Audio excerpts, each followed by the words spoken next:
कहानी की शुरुआत केनिची नाम की एक हार्डकोर गेमर से होती है। वो दिन से रात और सुबह से शाम सिर्फ और सिर्फ गेम को ही खेलता रहता था। वो कुछ ज्यादा ही हार्डकोर गेमर था क्योंकि उसने एक गेम को खत्म करने के चक्कर में अपनी लाइफ के 3 साल बर्बाद कर दिए थे। लेकिन अभी भी वो सेटिस्फाई नहीं हुआ था क्योंकि आज तक उसके लेवल की कोई गेम ही नहीं निकली। वो अपने मन में बोलता है, अरे यार मैं कैसी कैसी बकवास गेम खेल रहा हूँ, मुझे कोई ऐसी गेम चाहिए जो कि काफी ज्यादा हार्ड हो और तकरीबन मुझे उसे कंप्लीट करने में 10 साल तो लग ही जाए। केनिची अब अपने कंप्यूटर पर एक ऐसी गेम को ढूंढना शुरू करता है जो कि कुछ ज्यादा ही हार्ड और एक्सट्रीम हो। लेकिन बहुत समय के बाद ढूंढने के बाद भी उसे ऐसी कोई भी गेम नहीं मिलती। लेकिन तभी अचानक से उसका कंप्यूटर किसी अननोन रीजन से ग्लिच होना शुरू कर जाता है। अचानक से उसके स्क्रीन पर एक गेम की विंडो ओपन हो चुकी थी जिसमें कि लिखा गया था, ये गेम फुल फैंटेसी से भरी पड़ी है और इसमें उसे चुनने के लिए काफी सारे लेवल भी आते हैं जैसे कि इजी, नॉर्मल, हार्ड और हेल मोड। केनिची ने आज तक कभी भी हेल मोड के बारे में सुना नहीं था, इसीलिए वो एक्सट्रीम डिफिकल्टी के चक्कर में ही हेल मोड को चूज कर लेता है। आगे अब उसके पास और भी काफी ऑप्शंस आते हैं जैसे कि उसे कौन सी क्लास को चुनना है, स्वॉर्ड्समैन, शील्ड, मैजिशियन या फिर समनर क्लास। इसीलिए वो गलती से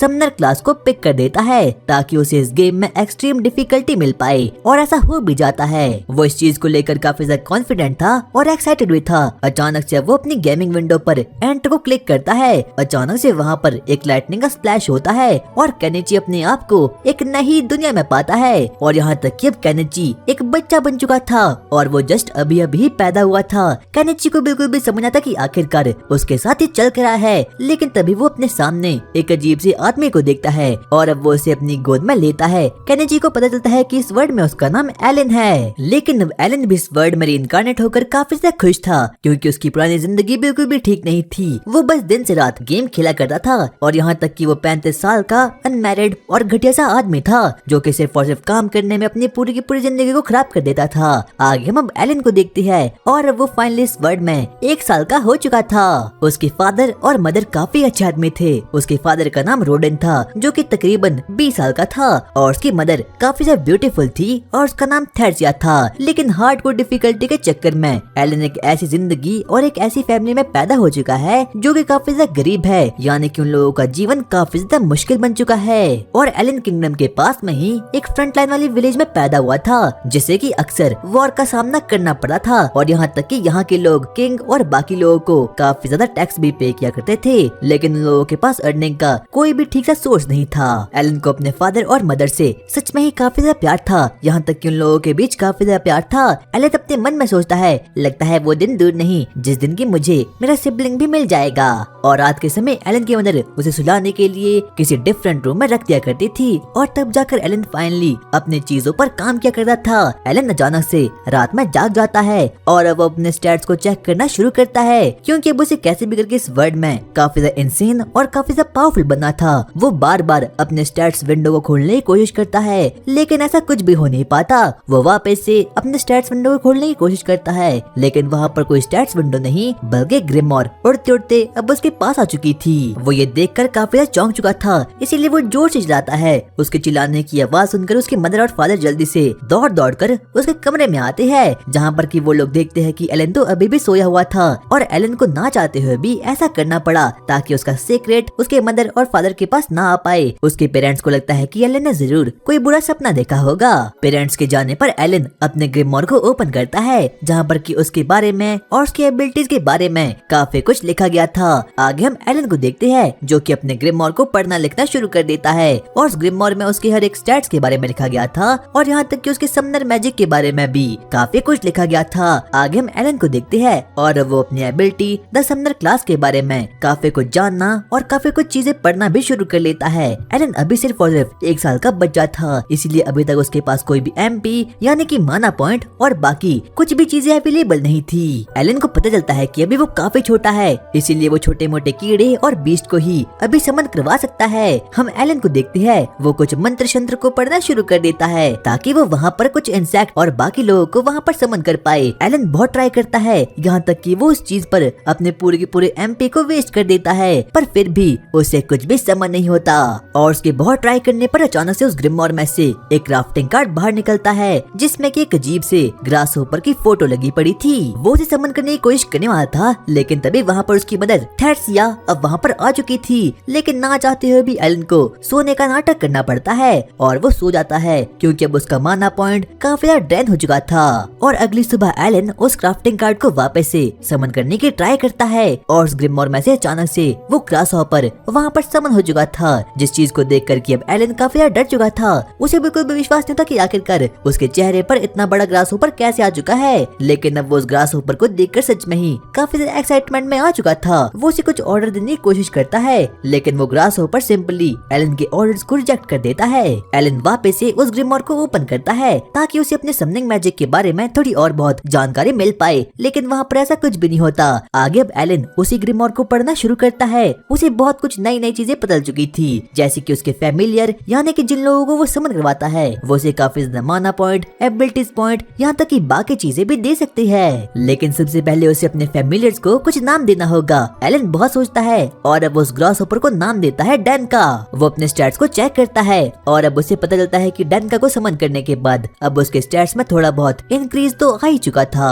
किससे पहले वो सेलिब्रेट कर पाता, अचानक से उसकी मदर उसके रूम में आ चुकी थी और वो अपने मुंह के सामने डैनका को देख लेती है और उस ग्रासहॉपर को देखकर वो सच में ही काफी ज्यादा डर चुकी थी, इसीलिए वो अपने पैरों से उसकी चटनी बना देती है। और अब कुछ दिनों की प्रैक्टिस के बाद एलन एक नए क्रिएचर को वहाँ पर समन करवा देता है और इस बार वो एक चूहा था और इस बार वो अपने चूहे का नाम देता है माउसी। लेकिन डैनका और माउसी दोनों ही काफी बुद्धू थे क्योंकि वो लोग एलन के किसी भी ऑर्डर को मानते नहीं थे। लेकिन माउसी के पास एक अजीब प्रकार की एबिलिटी थी जिसका नाम था स्क्यूरी और वो इसकी हेल्प से काफी फास्ट दौड़ सकता था। और इसी प्रकार से रोज एलन अपने ग्रिमोर को पढ़ा करता था ताकि वो समनिंग मैजिक के बारे में थोड़ी और बहुत स्टडी कर पाए। उसने बहुत ट्राई किया ताकि वो एक ऐसे क्रिएचर को समन कर पाए जो कि उसके ऑर्डर को भी फॉलो करे, लेकिन अफसोस वैसा बिल्कुल भी कर नहीं पाता। लेकिन उसी दोपहर हम लोग एलन के फादर को देखते हैं जो कि दौड़ते दौड़ते उसके पास आता है। उसके पूरे कपड़ों में ब्लड लगा हुआ था, लेकिन तभी वो अपने बेटे यानी कि एलन को बोलता है, एलन क्या तुम उस मॉन्स्टर को देखना चाहते हो जिसे कि मैंने मारा? वो बोलता है हाँ मैं देखना चाहता हूँ। और अब रॉडन भी एलन को लेकर अपने दोस्तों के पास जाता है ताकि वो उस बोर मॉन्स्टर को एलन को दिखा पाए। वो लोग जल्द से जल्द आगे बढ़ना शुरू करते हैं और जहाँ पर की रॉडन एलन को एल्बन बर्ड के बारे में दिखाता है और वो उसे बोलता है, एलन क्या तुम्हें पता है इन्हीं मॉन्स्टर के नाम पर मैंने तुम्हारा नाम भी रखा था। जैसे ही एलन उस बड़े से बोर मॉन्स्टर को देखता है तो वो सच में ही काफी शॉक्ड हो चुका था क्योंकि वो बोर मॉन्स्टर सच में ही काफी बड़ा था। एलन उसे देखना शुरू करता है और उसके बारे में इंफॉर्मेशन लेना भी शुरू करता है। उसे पता चलता है कि जो ये बोर मॉन्स्टर है तो सच में काफी खतरनाक है, यहाँ तक कि जो कोई भी बोर मॉन्स्टर होते हैं वो तो सी रैंक के होते हैं। लेकिन तभी वहाँ पर एक अजीब सा बंदा आता है जिसका नाम की जैडा था और जब एलन जैडा को देखता है तो वो उसे बड़ी अच्छे तरीके से इंट्रोड्यूस होना शुरू हो चुका था। जैडा इस चीज को देखकर सच में ही काफी शॉक्ड हो चुका था क्योंकि एलन अभी तक सिर्फ और सिर्फ 1 साल का है और उसे काफी अच्छे तरीके से बोलना और पढ़ना आता था। मेरी बेटी भी तुम्हारी एज की है लेकिन वो तो सही तरीके से बोल भी नहीं पाती। लेकिन तभी हम लोग बाकी लोगों को देखते हैं जो कि सच में ही अब काफी एक्साइटमेंट में आ चुके थे क्योंकि वो रॉडन ही था जिसने किस बोर मॉन्स्टर को खत्म किया था, इसीलिए अब वो लोग रॉडन के लिए चीयर करना शुरू करते हैं। और करीब 10 महीनों के बाद एलन को एक बहुत ही ओपी सी न्यूज मिलती है। उसे पता चलता है कि अब उसका समनर लेवल अब फाइनली लेवल 2 का हो चुका है, यानी कि अब उसके पास काफी ज्यादा माना पॉइंट्स आ चुकी है और अब उसके पास काफी क्रिएचर्स आ चुकी है और साथ साथ में उसके पास अब क्राफ्टिंग कार्ड्स भी आ चुकी है, यानी कि वो और भी बहुत से क्रिएचर्स को समन कर सकता है। रात के समय खाना खाने के बाद एलन अपने ग्रिमोर को लेकर वापस से अपने रूम में निकल जाता है ताकि वो वहाँ पर किसी नए क्रिएचर को समन कर पाए। एलन सबसे पहले अपने ग्रिमोर को देखता है जहाँ पर कि वो देखता है कि उसका एमपी पॉइंट तो पूरा का पूरा मैक्स हो चुका है, लेकिन वो फिर भी किसी भी क्रिएचर को समन नहीं कर पाता। लेकिन तभी वो अपने ग्रिमोर में देखता है कि अब उसके पास एक नए टाइप का मैजिक फ्यूजन मैजिक भी आ चुका था जिसकी हेल्प से कि वो 2 क्रिएचर्स को मिलाकर एक सिंगल क्रिएचर बना सकता है। एलन अब उस एबिलिटी को यूज करने का बहुत ट्राई करता है लेकिन वैसा नहीं कर पाता क्योंकि वो काफी छोटा था और उसके पास पूरे तरीके से एमपी पॉइंट भी नहीं थे, इसीलिए अब एलन सच में ही काफी ज्यादा डिसअपॉइंट हो चुका था। अरे यार आखिरकार मैं करूँ तो करूँ क्या।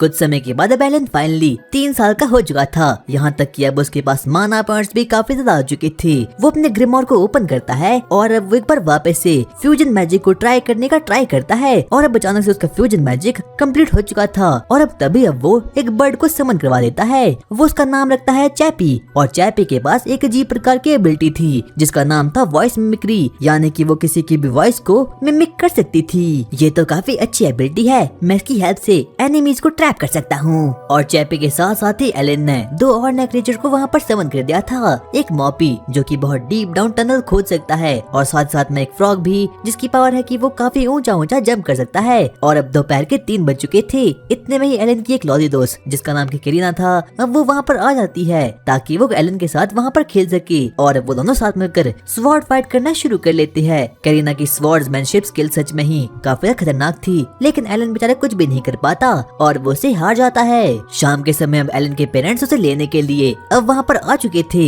एलन को पता चलता है कि जो उसकी मदर है वो प्रेग्नेंट हो चुकी है और अब वो फार्मिंग का कोई भी काम नहीं कर सकती। इसीलिए एलन अपने पेरेंट्स के पास जाता है और वो उन लोगों को बोलता है अब मॉम का पेट काफी बड़ा हो चुका है, इसीलिए मैं आप लोगों की मदद फार्मिंग में करने वाला हूँ। लेकिन तभी उसका फादर जिसका नाम की रॉडन था वो सिर्फ बोलता है नहीं, तुम अभी सिर्फ और सिर्फ एक बच्चे हो, इसीलिए अपने चाइल्डहुड को एंजॉय करो क्योंकि आगे जाकर तो वैसे भी तुम्हें फार्मिंग करनी है। लेकिन अब कहीं न कहीं वो इस बात को सुनकर काफी ज्यादा एक्साइटमेंट में आ चुका था। लेकिन अब कहीं न कहीं एलन को ना चाहते हुए भी अपने पेरेंट्स की बात को मानना ही पड़ता है। और तभी थेरेसिया एलन को बोलती है हम लोगों को तुम्हारी अप्रैल सेरेमनी का काफी ज्यादा वेट होने वाला है। लेकिन एलन को अप्रैल सेरेमनी के बारे में कुछ भी पता नहीं था। लेकिन तभी उसके पेरेंट्स उसे बताते हैं कि इस वर्ल्ड में जब कोई भी बच्चा 5 साल का होता है तो उस पर एक सेरेमनी करवाई जाती है जिससे कि सभी लोगों को उसके टैलेंट के बारे में पता चलता है। और अब उन लोगों को एलन पर पूरा विश्वास है कि एलन एक दिन जरूर उन लोगों को अमीर बनाकर रहेगा। और अब विंटर्स भी आ चुके थे, लेकिन एलन तो वही अपने ग्रिममॉर के साथ खेल रहा था। लेकिन तभी अचानक से अब उसकी मदर भी अब वहाँ पर आ चुकी थी। एलन जल्दी के चक्कर में डैनका को छिपा नहीं पाता, इसीलिए अब उसकी मदर डैनका को देखकर सच में ही काफी घबरा चुकी थी और वो जमीन पर गिर जाती है। लेकिन तभी दौड़ते दौड़ते रॉडन भी अब वहाँ पर आता है और अब करीना भी वहीं पर थी। और अब रॉडन को इस बात का एहसास हो चुका था कि बेबी कभी भी बाहर आ सकता है, इसीलिए वो करीना को बोलता है जल्दी से जाओ और अपनी मदर को बुला कर लाओ। और अब थोड़ी देर के बाद ही जेरेड और उसकी वाइफ मैटिल्डा भी अब वहाँ पर आ चुकी थी। लेकिन तभी मैटिल्डा उस रूम से हर एक लड़के को बाहर निकाल देती है क्योंकि उन लोगों को थोड़ा बहुत फ्री स्पेस चाहिए था। सुबह होती है और उन लोगों को रोने की आवाज आती है और अब एलन को पता चल चुका था कि इस वर्ल्ड में अब उसका छोटा भाई भी आ चुका है और रॉडन उसे नाम देता है मार्श। एलन को रियलाइज होता है कि दुनिया सच में ही उसे काफी अच्छी लग रही है और अब उसका एक ही मकसद है कि उसे अपनी नई फैमिली को एक अच्छी लाइफ देनी है और उन लोगों को अमीर बनाना है। पर उसे ये नहीं पता कि इतना सब कुछ वो आखिरकार कैसे अचीव करेगा। कुछ सालों के बाद अब एलन फाइनली 5 साल का हो चुका था, इसीलिए वो अपने फादर यानी कि रॉडन के साथ अप्रैल सेरेमनी की ओर आगे बढ़ना शुरू कर देती है। वो लोग साथ मिलकर वहाँ पर जाना शुरू करते हैं और आज का ही वो दिन होने वाला है जिस दिन की एलन और उसकी फैमिली को पता चलने वाला है कि एलन के पास एक समनर क्लास है जिससे कि वो काफी टाइप के मैजिक को समन कर सकता है। आगे हम रॉडन को देखते हैं और वो एलन से उसे सेरेमनी के बारे में बातचीत करना शुरू करता है। वो उसे बोलता है एलन, क्या तुम्हें पता है अगर तुम्हारे पास कोई भी टैलेंट होगा तो वो अप्रैल मनी से हम लोगों को पता चल जाएगा और हो सकता है कि जिसके कारण से हम थोड़े बहुत अमीर भी बन जाए। लेकिन वहाँ जाकर हम लोगों को काफी बच्चे मिलने वाले हैं क्योंकि तुम्हारे लेवल पर कंपटीशन काफी ज्यादा है। आगे हम देखते हैं कि अब वो लोग आगे आगे बढ़ना शुरू करते हैं ताकि वो लोग जल्द से जल्द अप्रैल सेरेमनी तक आगे बढ़ जाए। वो लोग आगे बढ़ रहे थे लेकिन तभी उन लोगों को वहाँ पर कैरिन और उसके फादर जेरेड भी वहाँ पर मिल जाते हैं। एलन इस चीज को देखकर सच में ही काफी ज्यादा एक्साइटमेंट में आ चुका था क्योंकि सिर्फ और सिर्फ कैरिन ही इस वर्ल्ड में उसकी एक लौती दोस्त थी। आगे जाकर अब वो लोग फाइनली सिटी तक पहुंच चुके थे। अब एलन भी अपने फादर और करीन के साथ अब सिटी में आ चुका था जहां पर कि वो लोग बाकी बच्चों को भी देखते हैं। एलन को एहसास होता है कि वो लोग तो सच में ही काफी ज्यादा गरीब थे क्योंकि वहां पर जो कोई भी बच्चे होते हैं उन लोगों ने काफी अच्छी अच्छी क्लॉथिंग पहने होते हैं सिवाय एलन और बाकी लोगों के। वो लोग उन लोगों को लो क्लास यानी कि सर्फ कहा करते थे। आगे अब वो लोग आगे बढ़ते हैं ताकि वो लोग जल्द से जल्द चर्च तक पहुंच पाए जहां पर कि उन लोगों की अप्रैल सेरेमनी होने वाली है। और बाकी के कॉमनर लोग तो उन लोगों को बड़ी घूर घूर कर देख रहे थे क्योंकि वो लोग ऐसा बिल्कुल भी नहीं चाहते थे कि लो क्लास बच्चे यानी कि सर्फ्स आगे बढ़ जाए। आगे अब हम लोगों ने बच्चों को देखती है और अब वो लोग फाइनली चर्च तक तो पहुंच चुके थे। लेकिन तभी वहाँ पर कुछ चर्च के लोग अब वहाँ पर आते हैं। वो लोग उनका स्वागत करते हैं और वो उन लोगों को बोलते हैं आज हम लोग गॉड ऑफ क्रिएशन एलेमी की हेल्प से आपके बच्चों के टैलेंट का पता लगाने वाले हैं। सभी लोग इस बात को सुनकर सुनकर सच में ही काफी एक्साइटमेंट में आ चुके थे। और यहाँ तक कि एलन को एलिमिया के बारे में पहले ही पता चल चुका था। एलिमिया कोई और नहीं बल्कि इस गेम का डेवलपर था जिसने कि इस गेम को क्रिएट किया था और इस गेम के सभी लोग उसे गॉड की तरह मानते थे। आगे अब वो लोग फाइनली चर्च रूम तक पहुंच चुके थे और जहाँ पर कि एलन को अपनी आंखों के सामने उसी डेवलपर यानी कि गॉड एलिमिया की फोटो दिखती है और उन लोगों ने गेम के डेवलपर की सच में ही एक बड़ी मूर्ति क्रिएट कर दी थी। लेकिन तभी चर्च के मेंबर बाकी लोगों को समझाते हैं कि आखिरकार ये अप्रैल सेरेमनी कैसे वर्क करने वाली है। लेकिन तभी एलन को एहसास होता है कि एलिमिया नाम के बंदे नहीं उसे पिछले जन्म में लेटर को दिया था। आगे वो लोग अपने अपने बच्चों की अप्रैल सेरेमनी को चालू कर देते हैं। सबसे पहले वहाँ पर चर्च का एक बंदा आता है और वो उन लोगों को बोलता है हम सबसे पहले एक एक करके हर बच्चे को यहाँ पर लाएंगे और उसे अपने मैजिकल एट्रीब्यूट्स और बाकी चीजें इस क्रिस्टल बॉल को टच करने पर पता चल जाएगी। हम सबसे पहले पुलेमस नाम के एक बच्चे को देखते हैं जो कि इस विलेज के चीफ का बेटा था। वो आगे बढ़ता है और वो सच में ही काफी डरा हुआ था। लेकिन तभी वो अपने हाथ को उस क्रिस्टल बॉल पर रख देता है और अचानक से वो क्रिस्टल बॉल ग्लो करना शुरू कर देता है। बाद में जाकर चर्च के मेंबर पुलेमस के फादर को बताते हैं आपके बेटे में मर्चेंट होने का टैलेंट है। और पुलेमस के फादर तो इस बात को सुनकर सच में ही काफी ज्यादा एक्साइटमेंट में आ चुके थे क्योंकि किसी बच्चे के पास भी टैलेंट होना काफी रेयर बात होती है। और मैजिकल क्रिस्टल को छूते हुए ही अब उस बच्चे के स्टैट्स बाकी बच्चों को भी दिखना शुरू हो चुके थे। लेकिन तभी हम लोग एलन को देखते हैं और वो तो फुल मौज मस्ती में था क्योंकि उसे अपनी क्लास के बारे में और अपने टैलेंट के बारे में पहले ही पता था जो था समनर मैजिक, इसीलिए वो फुल चिल मूड में था। वो अपने ग्रिमोर को बाहर निकालता है और हर एक इन्फॉर्मेशन को उसके अंदर लिखना शुरू कर देता है। लेकिन बाकी किसी को भी एलन की ग्रिमोर दिखाई नहीं देती। तभी हम एक और बच्चे को देखते हैं वो वापस से क्रिस्टल बॉल को छूता है ताकि उसे भी उसके टैलेंट के बारे में पता चल पाए। लेकिन वो क्रिस्टल बॉल ग्लो ही नहीं करता यानी कि उस बच्चे के पास कोई भी टैलेंट नहीं था। इसीलिए वो रोते रोते वापस से अपने फादर के पास जाता है। कोई बात नहीं, तुमने अच्छा किया। अगली बारी अब डोरा नाम के एक बच्चे की आती है। वो आगे बढ़ता है और उस मैजिकल बॉल को छूता है। अचानक से उसके स्टैट्स भी अब बाकी लोगों के सामने दिखना शुरू हो चुके थे और दरअसल उसके पास एक एक्स मैन का टैलेंट था यानी कि वो बहुत ही अच्छी खासी एक्स को चला सकता है। और ये पहली बार था कि जब किसी का मैजिकल एट्रीब्यूट और मैजिकल स्टैट्स ए रैंक का था, जिससे कि सभी के सभी लोग इस बात को देखकर ही सच में ही काफी ज्यादा एक्साइटमेंट में आ चुके थे। और यहाँ तक कि डोरा के फादर भी उस पर काफी ज्यादा प्राउड महसूस करते हैं। और अब धीरे धीरे करके सभी बच्चों को उनके मैजिकल टैलेंट्स और बाकी चीजें पता चलना भी शुरू हो चुकी थी और सभी बच्चे इस चीज को देखकर काफी ज्यादा खुश हो चुके थे। लेकिन सबके साथ ऐसा नहीं होता और तभी हम देखते हैं कि अब कैरन की बारी भी अब वहाँ पर आ चुकी थी। वो दौड़ते दौड़ते मैजिकल क्रिस्टल को टच करने के लिए वहाँ पर जाती है और अब वो अपना हाथ मैजिकल क्रिस्टल पर रखती है और अब अचानक से वो बॉल बहुत ही जोर से ग्लो करना शुरू कर देता है। किसी को भी समझ आता कि आखिरकार यहाँ पर हो क्या रहा है। और यहाँ तक कि जैरेड को तो अपनी डॉटर के बारे में काफी फिक्र हो रही थी। वो आगे बढ़ता है लेकिन तभी बाकी चर्च के लोग उसके स्टैट्स विंडो को देखकर सच में ही काफी शॉक्ड हो चुके थे। बाद में जाकर उन लोगों को पता चलता है कि कैरन के पास कोई आम टैलेंट नहीं है बल्कि उसके पास तो इस पूरे वर्ल्ड का मोस्ट रेयरेस्ट टैलेंट है यानी कि स्वॉर्ड लॉर्ड का टैलेंट। और उसके स्टैट्स बाकी बच्चों से काफी ज्यादा ऊपर वाले दर्जे के थे। यहाँ तक कि बाकी सभी के सभी लोग इस चीज को देखकर काफी ज्यादा शॉक्ड हो चुके थे। उन लोगों को बिल्कुल भी समझ आता कि आखिरकार इतने गरीब लोगों के बच्चे इतने ऊपर कैसे जा सकते हैं। और अब एलन भी उसके लिए काफी खुश था। लेकिन अब फाइनली एलन की बारी आ चुकी थी और अब वो उस क्रिस्टल बॉल को अपने हाथों से छूता है लेकिन कुछ भी नहीं होता। और अब वो एक और बार ट्राई करता है। अचानक से वो बॉल बहुत ही जोर से ग्लो करना शुरू कर देता है और यहाँ तक कि उसकी रोशनी से एलन पीछे गिर चुका था। रॉडन जल्दी जल्दी बाकी लोगों के पास आता है और इतने में ही चर्च के लोग रॉडन से बोलते हैं आपके बेटे के पास कोई भी टैलेंट नहीं है। यहाँ तक कि एलन खुद इस चीज को देखकर काफी ज्यादा शॉक्ड हो चुका था। वो अपने स्टैट्स को देखता है लेकिन उसके स्टैट्स में कुछ भी सही तरीके से नहीं था। उसकी सभी एट्रीब्यूट्स ई रैंक की हो चुकी थी। यहाँ तक कि उसके स्टैट्स में जरूर कोई ना कोई ग्लिच आ चुका था। इसीलिए वो गेम के डेवलपर को कोसना शुरू कर देता है। वो अपने मन में बोलता है आखिरकार ये कैसी गेम है, जरूर इसमें कोई ना कोई बग होगा। लेकिन तभी रॉडन एलन के पास आता है और ये थोड़ा बहुत दिलासा देता है। एलन को बिल्कुल समझ आता कि आखिरकार उसके साथ ये हुआ क्या। इसीलिए वो वापस से अपने घर जाता है जहाँ पर कि उसकी फैमिली मेंबर्स उसे थोड़ा बहुत दिलासा देते हैं। लेकिन तभी हम लोग रात में वापस से एलन को देखते हैं और वो अपने ग्रिमोर खोलकर अपने बारे में सोच रहा था। उसे बिल्कुल समझ आता कि आखिरकार उसके स्टैट्स के साथ कौन से बग हो चुके हैं। शायद से मैंने हेल्प मोड चुना था यानी कि मुझे बाकी लोगों से काफी ज्यादा मेहनत करनी होगी और तभी मैं बाकी लोगों के मुकाबले पहुंच पाऊंगा।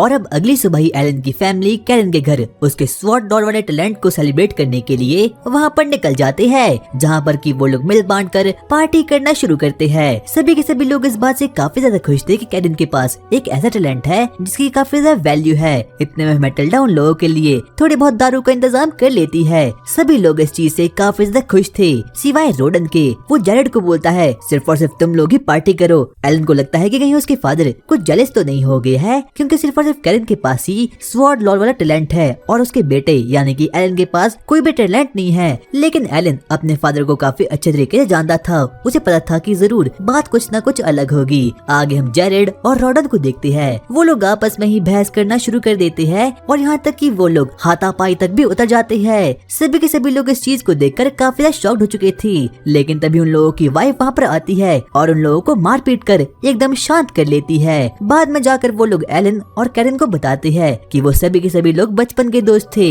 उन लोगों ने साथ में ही इस विलेज को डिस्कवर किया था और यहाँ तक कि उन लोगों के घरों को भी इन लोगों ने साथ में ही मनाया था। लेकिन तभी हम लोग रॉडन को देखती है। वो जेरेड को बोलना शुरू करता है तुम्हारी बेटी यानी कि कैरन के पास काफी अच्छा खासा टैलेंट है, जिसकी वजह से कि वो नाइटहुड यहाँ तक कि वो एक दिन नोबल भी बन सकती है। इसीलिए मैं चाहता हूँ कि तुम्हारी फैमिली और तुम हम जैसी फैमिली के साथ जो कि सर्फ है उनके साथ बातें करके अपना टाइम वेस्ट ना करो। लेकिन तभी जेरेड उसे बोलता है तुम पागल हो गई हो क्या? वो लोग साथ मिलकर काम कर रहे थे। लेकिन तभी दौड़ते दौड़ते एक बंदा जेरेड के पास आता है और वो जेरेड को बोलता है जेरेड आपकी बेटी को नाइट्स बुला रही है, इसलिए हम ना चाहते हुए भी उन लोगों को सिटी की ओर आगे जाना पड़ता है। जेरेड और रॉडन दोनों ही अब सिटी की ओर आगे बढ़ चुके थे। लेकिन तभी वहाँ पर एलन के पास डोरन नाम का वो लड़का वहाँ पर आ चुका था। वो उसे बोलता है आखिरकार तू यहाँ पर क्या कर रहा है? लेकिन वो उसे कुछ भी बोल नहीं पाता। लेकिन तभी कैरन डोरा पर कुछ ज्यादा ही गुस्सा हो चुकी थी। लेकिन तभी अब उस किंगडम के नाइट्स उस सिटी की ओर आगे बढ़ना शुरू कर लेती है। सभी लोग उनकी आने की खबर सुनकर ही काफी ज्यादा शॉक्ड हो चुके थे और यहाँ तक कि वहाँ पर तो अब नाइट्स का कैप्टन ज़ेनोफ भी अब वहाँ पर आ चुका था। वो आगे बढ़ता है। इतने में ही वो जेरेड और विलेज चीफ को बोलता है मैंने सुना है इस वर्ल्ड में कोई स्वॉर्ड लॉर्ड है। हाँ आपने सही सुना, वो मेरी ही बेटी है। इतने में ही दौड़ते दौड़ते कैरन भी अब वहाँ पर आ चुकी थी। लेकिन तभी ज़ेनोफ उन लोगों को बोलता है लगता है ये 5 साल की लड़की ही स्वॉर्ड लॉर्ड है, लेकिन मुझे तुम्हारी बातों पर बिल्कुल भी विश्वास नहीं है, इसीलिए मुझे इस लड़की का खुद ही टेस्ट लेना होगा। टेस्ट? पर कैसा टेस्ट? सभी के सभी लोग ज़ेनोफ की इस बात को सुनकर काफी ज्यादा शॉक्ड हो चुके थे।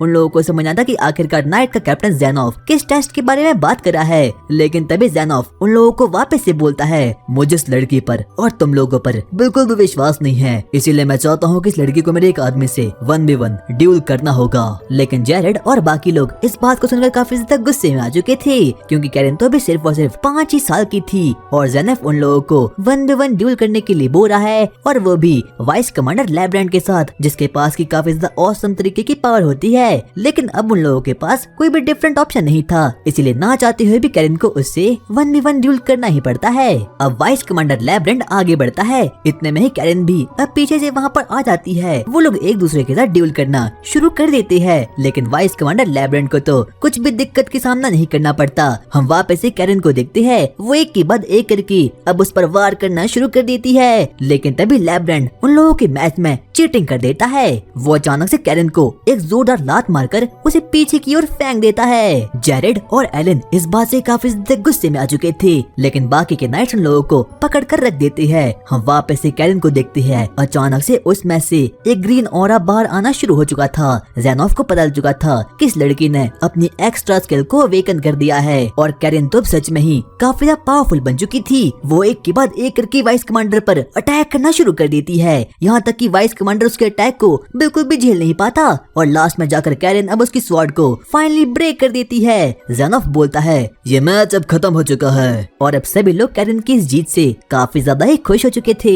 ज़ेनोफ जेरेड के पास जाता है और वो उसे बोलता है मुझे माफ करना, मैंने तुम्हारी बेटी पर डाउट किया, लेकिन मैं इस बच्ची के फ्यूचर के बारे में तुमसे कुछ डिस्कस करना चाहता हूँ। अगर तुम्हें मुझ पर विश्वास नहीं है तो तुम अपने दोस्तों को भी लेकर आ सकते हो। शाम के समय वो लोग विलेज चीफ के घर पर मिलते हैं, जहाँ पर कि ज़ेनोफ सबसे सबसे पहले अपने आप को इंट्रोड्यूस करते हुए बताता है कि उसे यहाँ पर उसके मास्टर ने भेजा गया था ताकि वो पता कर पाए कि वहाँ पर कोई स्वॉर्ड लॉर्ड भी है या फिर नहीं है। और अब उसे इस बात की पूरी नॉलेज मिल चुकी है। वो विलेज चीफ से बोलता है, तुम्हारे विलेज में स्वॉर्ड लॉर्ड ने जन्म लिया है, इसीलिए मैं चाहता हूँ कि तुम अपने विलेज का नाम चेंज करके कैरन विलेज कर लो। और जेरेड और बाकी लोग तो इस बात को सुनकर सही में काफी ज्यादा हैरान हो चुके थे। ज़ेनोफ उन लोगों को बताता है कि 3 साल पहले एक बच्चा जिसके पास की सेम टैलेंट था, यानी कि स्वॉर्ड लॉर्ड वाला, उसने भी रॉयल फैमिली की देखभाल की, लेकिन वो अपने कामों में सफल नहीं हो पाया। इसीलिए नाइट्स ने उसको रीअप्रेज किया, जहाँ पर उन लोगों को पता चला कि वो कोई स्वॉर्ड लॉर्ड नहीं था बल्कि एक आम सा स्वॉर्ड्समैन था। इसीलिए उसी दिन के बाद से नाइट्स ने फैसला किया था कि जो कोई भी स्वॉर्ड लॉर्ड होगा, नाइट्स उसे अपना ही एक टेस्ट देगी। ज़ेनोफ जेरेड को बोलता है, जब कैरन 12 साल की हो जाएगी तो उसे मैजिकल एकेडमी में जाना होगा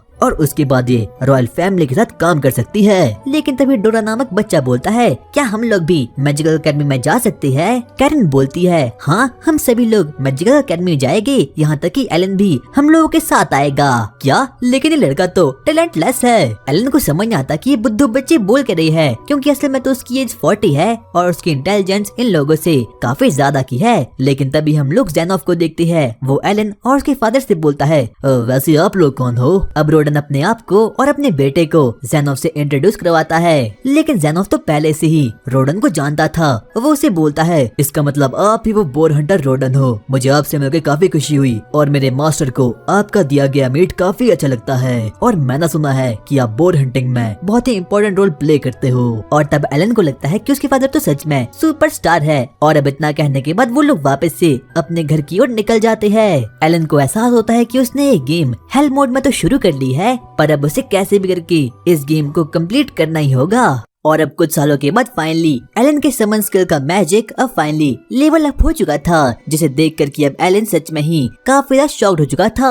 और यहाँ तक कि अब उसके पास एक नए प्रकार की एनहांसिंग एबिलिटी भी आ चुकी थी और अब उसके समन्स भी काफी ज्यादा स्ट्रॉन्ग हो चुके थे। यहाँ तक कि अब उसके समन्स का लेवल भी अब जी रैंक से बढ़कर एफ रैंक का हो चुका था। और अब उसी के साथ साथ अब उसका फ्यूजन मैजिक भी सच में ही काफी ज्यादा ऑसम हो चुका था। एलन अपने मन में सोचना शुरू करता है, ये सच में ही काफी ज्यादा एपिक है। वो अपने मन में सोचता है कि अब उसे कैसे भी करके इस ड्रैगन को यहाँ पर समन करवाना है। और वो इस बात को लेकर सच में ही काफी ज्यादा हाइप्ड अप था। यहाँ तक कि अब उसकी इन्वेंटरी का लेवल भी 20 से बढ़कर 30 तक का हो चुका है। लगता है मुझे इसका एक्सपेरिमेंट तो करना ही होगा। रात के समय हम लोग एलन को देखते हैं, वो अपने पेरेंट्स के साथ बैठकर आराम से डिनर कर रहा था। और वहीं हम लोग एलन के फादर मदर को भी देखते हैं। एलन की मदर थर्सिया वापस से प्रेग्नेंट हो चुकी थी, यानी कि एक बार वापस से एलन का कोई भाई बहन आने वाला था। इसीलिए एलन ही पूरे के पूरे घर का काम संभालने लग चुका था, क्योंकि वैसे भी वो इस वर्ल्ड में इसेकाई हो चुका था और उसे इन सब चीजों में काफी ज्यादा दिलचस्पी भी थी।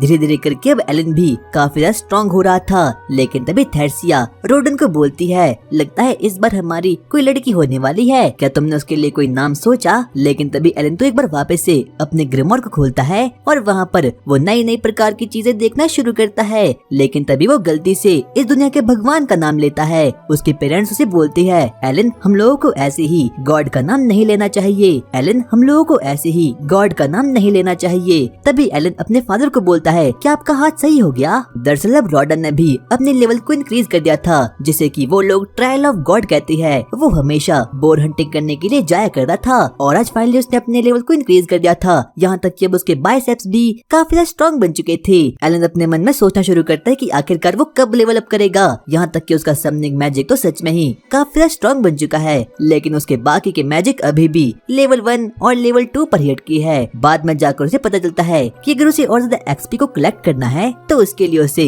मॉन्स्टर्स हंटिंग पर जाना होगा। लेकिन वो एक शेरिफ है, यानी कि वो काफी ज्यादा पुअर है, इसीलिए वो पुअर होने के नाते विलेज से बाहर नहीं जा सकता और ना ही तो वो मॉन्स्टर हंटिंग कर सकता है। इसीलिए वो अपने फादर को बोलता है, फादर प्लीज क्या मैं आपके साथ मॉन्स्टर हंटिंग करने के लिए जा सकता हूँ? लेकिन तभी रॉडन उसे बोलता है, नहीं तुम नहीं जा सकते, ये कोई गेम नहीं है। सभी लोगों के सो जाने के बाद रात के समय एलन अपने ग्रिमोर को ओपन करता है, जहाँ पर कि वो देखता है कि उसे तो गेम के डेवलपर की ओर से एक चिट्ठी आई थी, क्योंकि उसने पहले ही उनके ग्लिच को लेकर उन लोगों को काफी मैसेज कर रखे थे। अब एलन उसी मैसेज को पढ़ना शुरू करता है, जहाँ पर कि लिखा गया था कि अब वो ग्लिच फाइनली रिकवर हो चुका है। यहाँ तक कि अब तो एलन के स्टैट्स और बाकी चीजें काफी ज्यादा एनहांस हो चुकी थी। उसका माना पॉइंट एस रैंक तक पहुँच चुका था और यहाँ तक कि उसकी इंटेलिजेंसी की लेवल भी एस रैंक तक की पहुँच चुकी चुकी थी और अब उसके बाकी के स्टैट्स भी ए रैंक और सी रैंक तक के पहुंच चुके थे। यहाँ तक कि अब उसके पास एक नई प्रकार की एबिलिटी आ चुकी थी, यानी कि एन्चेंटिंग एबिलिटी। वो अपने समन्स को अब बफ भी कर सकता है, यानी कि अब वो अपने समन्स के पावर लेवल और बाकी चीजों को भी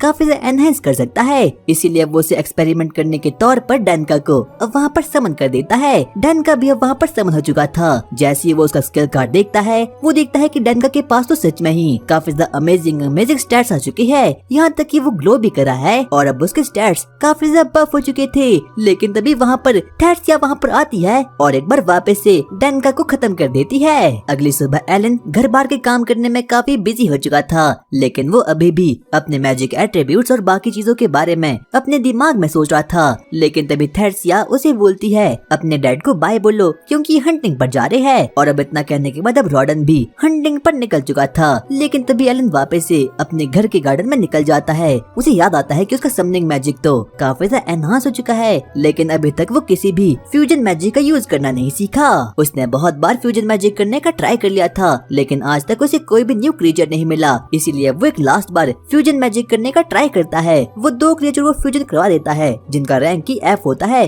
और तभी अचानक से उसका फ्यूजन मैजिक काम कर जाता है। उसे एक न्यू कार्ड मिलता है और वो देखता है कि उस क्रिएचर का लेवल भी F है, लेकिन वो सिर्फ और सिर्फ एक ग्रास थी, जिसे देख कर अब एलन थोड़ा बहुत डिसअपॉइंट तो हो चुका था। क्या एक घास? लेकिन तभी वो उस ग्रास के स्टैट्स को चेक करता है, जिसे कि बाद में जाकर उसे पता चलता है कि उसका लेवल और स्टैट तो सच में ही काफी बफ हो चुका है, जिसे देख कर अब एलन काफी ज्यादा खुश हो चुका था। इसीलिए वो उस ग्रास को अपने सामने समन करवा देता है और अब वो ग्रास भी अब वहाँ पर बनकर रेडी हो चुकी थी। लेकिन वो ग्रास कम एक सेब ज्यादा लग रहा था और अब एलन भी इस चीज को देखकर काफी ज्यादा शॉक्ड हो चुका था। अच्छा, तो मुझे लगता है मुझे सबसे पहले तुम्हें नाम देना होगा। तुम एक सेब के जैसे दिखते हो, इसलिए मैं तुम्हें नाम दूंगा एरोमा।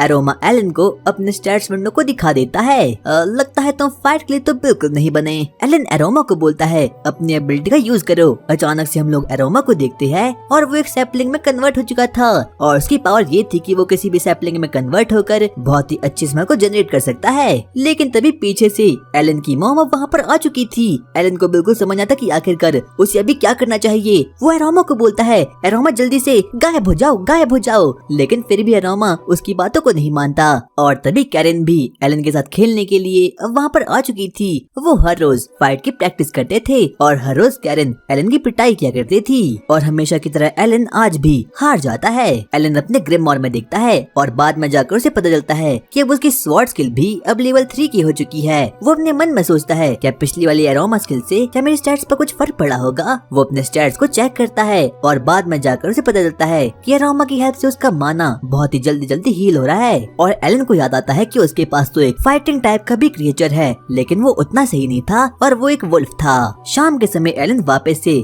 थ्रोइंग की प्रैक्टिस करता है, लेकिन बहुत ट्राई करने के बाद भी अभी भी उसका लेवल इंक्रीज नहीं हुआ, जिस बात को सोचकर अब वो थोड़ा बहुत डिमोटिवेट हो चुका था। अगर मुझे अपने लेवल को इंक्रीज करना है तो मुझे इतना तो सहना ही पड़ेगा, क्योंकि वैसे भी मैं ये गेम हेल मोड में खेल रहा हूँ। रात के समय एलन और उसकी मॉम रॉडन का वेट कर रहे थे, लेकिन वो अभी तक बिल्कुल भी आया नहीं था। लेकिन तभी उन लोगों को बाहर से कुछ अजीब सी आवाज आती है। वो दौड़ते दौड़ते बाहर जाते हैं, जहाँ पर कि वो लोग देखते हैं कि जेरेड और बाकी लोगों ने रॉडन को अपने कंधों पर लाया है। वो लोग देखते हैं कि रॉडन तो सही में काफी ज्यादा जख्मी हो चुका है। बाद में जाकर जेरेड उन लोगों को बताता है कि एक बोर मॉन्स्टर ने इसकी ये हालत करी हुई है और अब रॉडन सही में काफी ज्यादा जख्मी हो चुका था, यहाँ तक कि वो इस कंडीशन में बिल्कुल भी नहीं था कि वो बाहर चलकर जा पाए। जेरेड उन लोगों को बताता है हमें फॉरेस्ट में म्यूल फ्लावर मिल गया था, जिसकी हेल्प से कि हम इसे हील कर पाए। दरअसल वो फ्लावर सच में ही काफी रेयर होता है, जिससे कि वो किन्हीं लोगों को भी हील कर सकते हैं। लेकिन तभी रॉडन के दोस्त और बाकी लोग बोलना शुरू करते हैं ये सब कुछ उन कॉमनर्स की गलती है। और अब इतना कहने के बाद अब वो सभी लोग वहाँ से निकल जाते हैं। लेकिन तभी जेरेड एलन के पास जाता है और वो लोगों को पूरी की पूरी बात बता देता है कि आखिरकार वहाँ पर हुआ क्या था। अगर वो कॉमनर लोग हमारे साथ नहीं आते तो रॉडन और मैं उस बोर को खत्म कर लेते। जेरेड अंकल, आखिरकार आप क्या बोलना चाहते हो? इस विलेज के चीफ ने हम लोगों को मिशन दिया था कि हम लोगों को अपनी बोर हंटिंग पर कुछ कॉमनर्स को भी वहाँ पर ले जाना है, ताकि वो लोग हमारी हंटिंग का मजा ले पाए। लेकिन वो कॉमनर काफी ज्यादा घटिया से होते हैं, उन लोगों के पास कोई भी पावर नहीं थी। हम लोग आराम से अपना हंट करे थे, लेकिन तभी उस पागल बोर ने इन कॉमनर्स पर अटैक कर दिया और रॉडन उन लोगों को बचाने के चक्कर में काफी जख्मी हो गया। और जब से ज़ेनॉफ ने रॉडन की तारीफ करी थी, तब से सभी के सभी कॉमनर लोग रॉडन से काफी जल रहे थे और रोडन और उसके साथियों को चीफ्टन के कहने पर ये काम करना पड़ा। जैरेड उन लोगों को बताता है कि आखिरकार वहाँ पर हुआ क्या था। हंट से पहले जब वो लोग प्रैक्टिस कर रहे थे तो कॉमनर लोग उन लोगों को बिल्कुल भी सीरियसली ले नहीं रहे थे और ना ही तो वो लोग प्रैक्टिस कर रहे थे। और हंट के दौरान जब उस बोर मॉन्स्टर ने उन लोगों पर अटैक कर दिया तो वो लोग बीच मिशन को छोड़कर ही वहाँ से चले गए और इसे ना जाते हुए भी रॉडन को उन लोगों को प्रोटेक्ट करने के लिए वहाँ पर आना पड़ा, जिसके कारण की रॉडन काफी ज्यादा इंजर्ड हो चुका था। जैरेड उन लोगों को बोलता है तुम लोगों को उसके लिए स्ट्रॉन्ग बनकर रहना होगा। अब एलन अपने मन में सोचना शुरू करता है, आखिरकार मैं ये क्या कर रहा हूँ, मैं एक हार्डकोर गेमर हूँ, लेकिन ये मेरे मदर, फादर और यहाँ तक कि मेरे भाई के लिए कोई गेम नहीं है बल्कि ये उनकी जिंदगी है। वो अपनी जिंदगी में काफी मेहनत करे है और मैं सिर्फ और सिर्फ इसे गेम की तरह निभा रहा हूँ। लगता है मुझे भी अब कुछ ना कुछ तो करना ही होगा। और अब एलन भी पूरी तरीके से मोटिवेट हो चुका था। वो अपने पेरेंट्स को बोलता है अब से मैं पूरा का पूरा घर का काम संभालने वाला हूँ, जिससे कि अब उसके पेरेंट्स भी सच में ही काफी शॉक्ड हो चुके थे। आगे हम एलन को देखते हैं, वो सुबह सुबह ही कुएं के पास जाता है ताकि वो अपने घर वालों की और अपने पेरेंट्स की थोड़ी बहुत मदद कर पाए। और अब वो वहाँ से वाटर को कैरी करना शुरू करता है। सभी लोग उसकी पावर को देखकर सच में ही काफी ज्यादा शॉक्ड हो चुके थे और किसी को भी विश्वास नहीं था कि एक छोटे बच्चे के पास इतनी पावर भी हो सकती है। आगे वो गार्डन में जाता है ताकि वो अपनी फैमिली के लिए और अपने लिए विंटर के लिए खाने को कलेक्ट कर सके। वो जैरेड के पास जाता है जहाँ पर कि जैरेड उसे पोटैटो को हार्वेस्ट करना सिखाता है। वो एक के बाद एक करके बहुत सारे पोटैटोज को अब वहाँ पर हार्वेस्ट कर लेता है, लेकिन इतनी हार्वेस्टिंग अभी तक उसकी फैमिली के लिए काफी नहीं थी। इतने में हम लोग चीफ और बाकी लोगों को देखते हैं जो कि रॉडन से अपॉलॉजी के लिए अब वहाँ पर आ चुके थे। चीफ रॉडन से मिलता है और वो उसे बोलता है मुझे माफ करना रॉडन, मुझे पता नहीं था कि ऐसा कुछ हो जाएगा। यही वो आदमी था जो कि तुम्हारी टीम को छोड़कर चले गया था। मुझे माफ कर दीजिए, मैं काफी ज्यादा डर चुका था। कोई बात नहीं, अगली बार ऐसा मत करना। और अब रॉडन के बाकी दोस्त भी अब वहाँ पर आ चुके थे। वो लोग रॉडन को बोलते हैं रॉडन आ जाओ, हम लोग वापस से बॉल हंटिंग में जाते हैं। और अब एलन को भी एहसास हो चुका था कि वो बड़ा तो हो ही चुका है, इसीलिए अब उसे अपनी फैमिली के लिए बहुत कुछ करना होगा। वो एक खाली मैदान में जाता है और वहाँ की पूरी घास को काट कर रख देता है। आगे वो अपने ग्रेमोर को निकालता है और अपने समनिंग मैजिक का यूज करके वहाँ पर कुछ फ्रॉग्स को अब वहाँ पर समन कर देता है। अब उसका समनिंग मैजिक भी थोड़ा बहुत इंक्रीज तो हो ही चुका था। वो तकरीबन 50 फ्रॉग को समन कर देता है ताकि वो यहाँ पर किसी बड़े क्रिएचर को ला पाए और उसे मारकर उसकी मीट को कलेक्ट कर पाए, ताकि उन लोगों के पास विंटर के लिए कुछ खाना कलेक्ट हो जाए। अब एलन के फ्रॉग भी रिबिट करना शुरू करते हैं। वो अपनी पावर का यूज करते हैं ताकि वो लोग यहाँ पर किसी क्रिएचर को ला पाए और एलन उसे मारकर उसकी मीट को कलेक्ट कर पाए। लेकिन बहुत समय के इंतजार के बाद भी अब वहाँ पर कुछ नहीं होता। लेकिन तभी एलन को दूर आसमान में एक उड़ता हुआ पंछी दिखाई देता है, जिसे देख करके वो सच में ही काफी ज्यादा खुश हो चुका था। वो पंछी वहाँ पर आता है और ये कोई और नहीं बल्कि एल्बा हेरॉन था, जो कि एक बी रैंक का मॉन्स्टर होता है। एलन को बिल्कुल भी विश्वास नहीं होता कि कोई इतना स्ट्रॉन्ग मॉन्स्टर भी अब यहाँ पर आ चुका था। वो बर्ड एक के बाद एक करके एलन के समन्स को मारना शुरू कर देता है। इतने में ही हम लोग एलन को देखते हैं और वो देखता है कि अब उसकी स्किल्स काफी ज्यादा एनहांस हो चुकी है और अब वो उस बर्ड को मारने के लिए आगे बढ़ जाता है। लेकिन एल्बा हेरॉन उसे एक चांटे में दूर फेंक लेता है। एलन यहीं पर नहीं रुकता, इसीलिए वो अपने वुल्फ को भी वहाँ पर समन करवा देता है। लेकिन वो बर्ड सच में ही काफी ज्यादा स्ट्रॉन्ग था। वो एक के बाद एक करके सभी वुल्फ्स को खत्म कर देता है और अब एलन के पास कोई भी चारा नहीं था और अब वो बर्ड एलन को जोर जोर से मारना शुरू करता है। अब एलन काफी ज्यादा वीक हो चुका था क्योंकि जिस किसी भी प्राणी को उसने समन किया था उस एल्बा हेरॉन ने उन सभी के सभी लोगों को मार दिया था। लगता है यही समनर्स का ड्रॉबैक होता है। और तभी वो बर्ड एलन को खत्म करने के लिए आगे बढ़ जाता है। क्या मेरी इस जर्नी यहीं पर खत्म होने वाली है? सो गाइस, आई होप तुम्हें वीडियो पसंद आई होगी और अगर तुम्हें इस एनिमे का पार्ट 2 चाहिए तो इस वीडियो को हाइप कर लो और जैसे इस वीडियो पर 500 कमेंट्स पूरे हो जाएंगे मैं इस वीडियो का नेक्स्ट पार्ट भी अपलोड कर दूंगा।